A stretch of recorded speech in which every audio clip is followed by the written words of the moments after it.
I think the first saddle bronc I decided I wanted to be, I thought it was when you were younger, everybody would ride steers or whatever. So Dad told me, well, if you're going to ride steers, you might as well practice at home. And I had a little corral in the chute on the hill, and after about a couple of go-arounds with the milk cow's calves, I decided being a boy steer rider wasn't my bag. And I was pretty well grown up before I realized there wasn't more than 2 rodeos in Canada. One was the Calgary Stampede, which used to come on the radio, and you'd always listen to the chuck wagon races. And the other one was the Morley Stampede. There was always a big stampede at Morley on the 1st of July. It was just a big one-day deal with Indians that gathered horses off the reserve, and they'd set up their teepees, and I mean, there was that flat there was below the hill where that red horse is, that silhouette horse that sat on the flat down there. And I decided one year I was going to ride bucking horses, and my dad had an old, we still have it, it was an old Riley and McCormick Association type saddle that he had rode in and they used for a riding saddle. So I got up one morning and I said, I'm going to ride down to Morley. Donnie Dawson and I were going to ride down. Oh, he said, what do you want to ride down for? He said, we'll drive down. I said, no, I want to ride down. Because you had to be there, I think the rodeo started about 1, but if you weren't there about 11 or to enter, you couldn't get entered. I didn't bother telling them I had this in my mind. So I rode down to Morley and I entered the bronc riding. I think I was 14 and paid my $5 and ate my share of dirt and thistles. Well, you had a very long and successful career at rodeoing, obviously. Just carried on from there. Good for you. And then the boys have done quite a bit too. Yep. They both high school rodeoed back then, and when they started out, and Jimmy had a pretty good career, and then he wasn't doing bad until he got afflicted with MS here 5-6 years ago. Billy, he did quite well. He was the Rookie of the Year for the world in the saddle bronc riding in 2001. And he made 6 or 7 trips to the Canadian finals. And he retired last summer. He decided he was getting burnt out. So he officially retired. But you've had a rodeo business for a long time and still have it. Yeah, well, we always had horses around. That was the thing. And then I started putting a little string together and sub-renting to other contractors. And then in 1980, Lawrence Pengelly and I formed Great West Rodeo.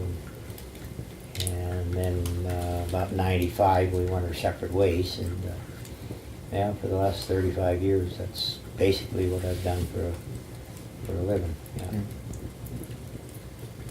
Well, good for you. To make a career out of your passion has got to be a good way to go.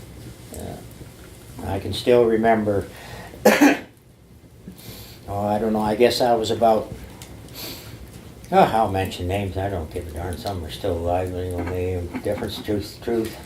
That's right. And I was about 16, and the big thing at Morley down here, there was a lot of Indians like to rodeo and that too. And the big deal, when the grass started turning green in the spring, about once or twice a week, they gather horses on the reserve down here, take them to the grounds, and everybody go there and practice. And so we'd go down there and we'd practice, and they had 2 or 3 horses, or 3 horses there that bucked at that time, or we thought bucked pretty darn good. So I think I was about 16 this time, and this was about the middle of August.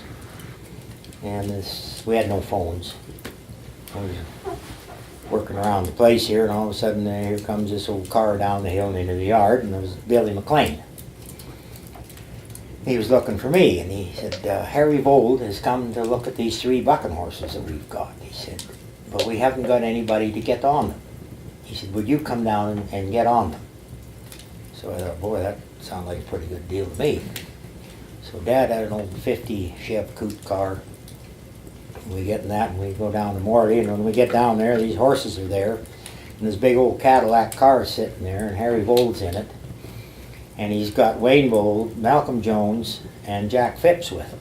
And the trunk's open in this car, and I could see all their saddles and the rigging in the back, but they wouldn't get on these horses, and I couldn't figure that out. I mean, these guys are professionals. Well, I didn't know at the time, but the rodeo was the 1st of July, and in the 6 or 7 weeks since then, the thistles had got in this arena pretty thick.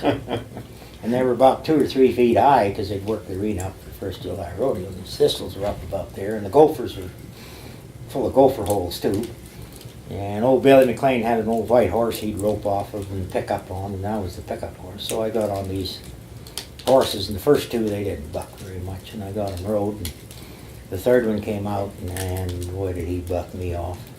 And I did a swan dive out there about 30 feet ahead of this horse, and I bet you I slid 50 feet in these green thistles, you know, on my belly, and I came to rest with my head in a gopher hole. Got gathered up, and I'm back around the chute putting my stuff away. And Harry Volt comes over to me, and he looks at me and he said, "Well, kid," he said, "you got $5?